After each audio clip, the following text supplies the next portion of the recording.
कौन कहे जो राजेश पट्टनायक जड़े भल सांबादिक थे आज शोकसभा कौन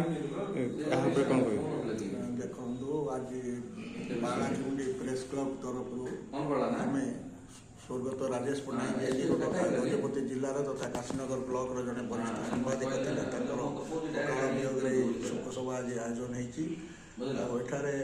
कहवाई बाध्य होटा गोटे आम सांबादिक जगत में गोटे अपूरणीय क्षति और समस्ते दुखित और मर्माहत कारण राजेश पट्टनायक जीवन मध्य विभिन्न पत्र पत्रिका सांबादिकता कर सांबादिकतार मूल्यबोध पर सब गुरुत्व दे आसुले